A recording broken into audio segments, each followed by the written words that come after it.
بلدیاتی الیکشنز کی خصوصی ٹرانسمیشن کے ساتھ میں ہوں آپ کی میزبان علینا جاوید۔ اس ٹرانسمیشن کے ذریعے آپ جان سکیں گے انتخابات کی کیا تازہ ترین صورتحال ہے، اور اس صورتحال کی اپڈیٹس پر بات کرنے کے لیے ہمارے ساتھ موجود ہوں گے سینئر صحافی اور ماہرین۔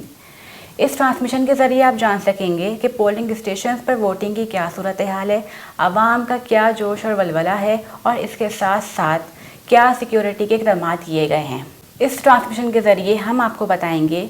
کہ جو نوجوان نسل ہے جو پہلی بار ووٹ کاسٹ کرنے جا رہے ہیں ان کو کیا طریقہ کار اپنانا ہے اور کن دستاویزات کو اپنے ساتھ لے کر جانا ہے۔ تو آئیے اپنے پروگرام کو ہم آگے بڑھاتے ہیں، اور ہمارے ساتھ موجود ہیں ریاض بٹی صاحب۔ جی بٹی صاحب، آپ بتائیے کہ جو پولنگ اسٹیشنز ہیں ان کی کیا صورتحال ہے اور سیکیورٹی کے کیا اقدامات کیے گئے ہیں؟ جی بہت شکریہ۔ اس وقت میں آپ کو بتاؤں کہ خاص طور پر کراچی میں پولنگ کا عمل جاری ہے، اور شکر الحمدللہ کہ مجموعی طور پر پرامن ہے، اور کسی قسم کی کوئی بڑی سنگین گڑبڑ کی اطلاعات موصول نہیں ہوئی۔ چھوٹی چھوٹی شکایات اور چھوٹے چھوٹے واقعات خبروں میں رپورٹ ہو رہے ہیں جو مین سٹریم میڈیا اور سوشل میڈیا پر عوام دیکھ رہے ہیں۔ صبح ایک اطلاع آئی تھی کہ صفورہ کے ایک پولنگ اسٹیشن پر جو ہے پولنگ کا عملہ نہیں پہنچا، جس کی وجہ سے پولنگ تاخیر کا شکار ہوئی، لیکن الیکشن کمیشن کی بروقت کارروائی کے بعد وہاں عملے کی تعیناتی فوری طور پر کر دی گئی اور وہاں الیکشن کا عمل جاری ہے۔ اسی طرح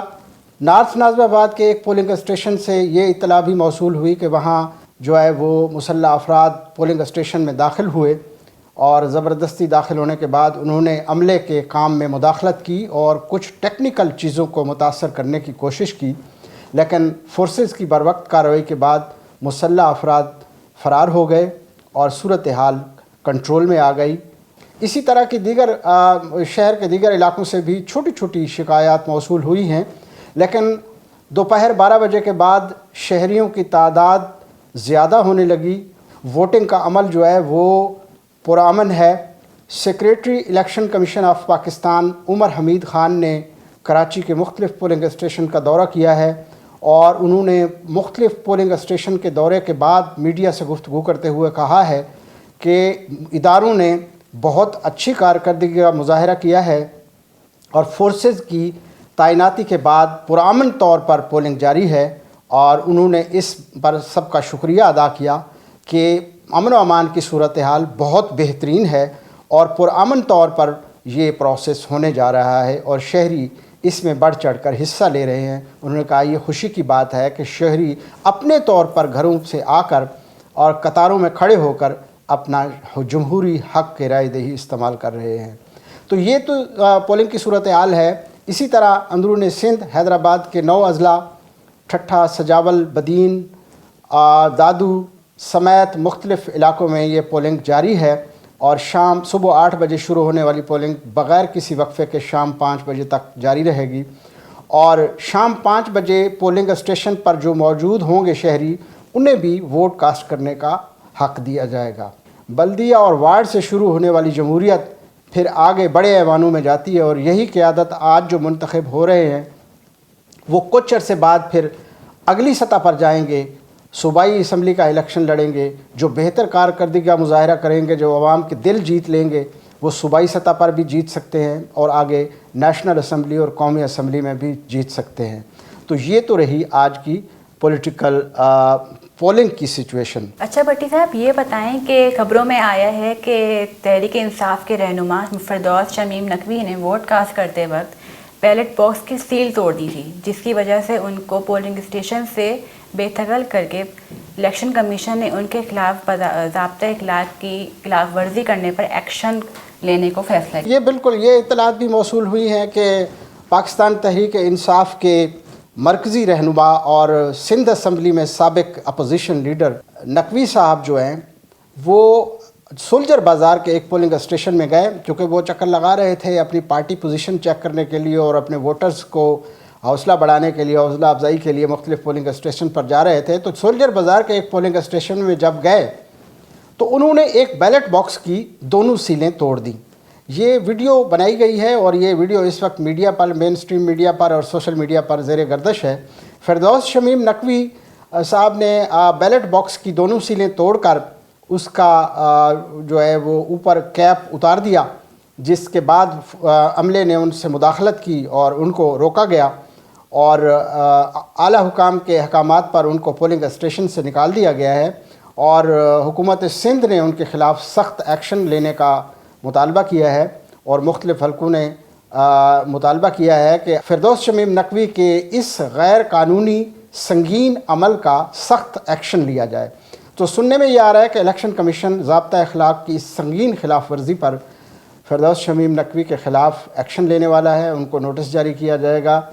اور پھر ان کو طلب کیا جائے گا۔ تو بہرحال اخلاقی طور پر اور قانونی طور پر یہ ایک ناپسندیدہ غیر قانونی عمل ہے۔ بھٹی صاحب یہ بتائیں کہ ایم کیو ایم کی جانب سے ان انتخابات کا بائیکاٹ کیا گیا ہے، تو آپ کیا کہتے ہیں کہ انہوں نے یہ صحیح کیا ہے غلط کیا؟ جی دیکھیں، یہ بڑے افسوس کی بات ہے کہ کراچی شہر کی ایک بڑی پارٹی جو مینڈیٹ بھی رکھتی ہے، جن کے ارکان قومی اسمبلی ایوان میں موجود ہیں اور صوبائی اسمبلی میں بھی ہیں، اور وہ پارلیمنٹیرین پارٹی ہے اور کراچی کی بڑی اسٹیک ہولڈر جماعت ہے، اور ان کی طرف سے اس الیکشن کا بائیکاٹ کرنا جو ہے وہ ہر سطح پر اس کا افسوس کا اظہار کیا جا رہا ہے۔ حکومت سندھ نے بھی کیا ہے، جماعت اسلامی نے بھی کیا ہے، اور دیگر جو جماعتیں الیکشن میں حصہ لے رہی ہیں سب نے کہا ہے کہ جی ایم کیو ایم کو ایسا نہیں کرنا چاہیے تھا، بلکہ سندھ کے وزیر اطلاعات شرجیل انعام میمن صاحب نے گزشتہ شب ان سے کہا تھا کہ جناب آپ اپنے فیصلے پر نظر ثانی کریں۔ اچھا بھٹی صاحب، ایم کیو ایم کی جانب سے جو ہے عدالت میں بھی چیلنج کرنے کا فیصلہ کیا گیا ہے، تو آپ کو کیا لگتا ہے کہ وہ اپنا اگلا لاہ عمل کیا اختیار کریں گے؟ وہ ایم کیو ایم کے سربراہ ڈاکٹر خالد مقبول صدیقی صاحب نے کہا گزشتہ شب پریس کانفرنس میں کہ ہم اس الیکشن کا بائیکاٹ کر رہے ہیں۔ الیکشن کمیشن نے دھاندلی کا پروگرام بنا رکھا ہے اور الیکشن کمیشن اپنی ذمہ داریاں پوری کرنے میں ناکام رہا ہے۔ ان کا کہنا یہ ہے کہ ہم اپنے اتحادیوں سے بالکل ناراض نہیں ہیں، ہم نے اپنی شکایات ان تک پہنچائی ہیں، اور انہوں نے الیکشن کمیشن کو بھی خط لکھا، لیکن یہ سراسر الیکشن کمیشن کی نااہلی ہے کہ انہوں نے حلقہ بندیاں درست کیے بغیر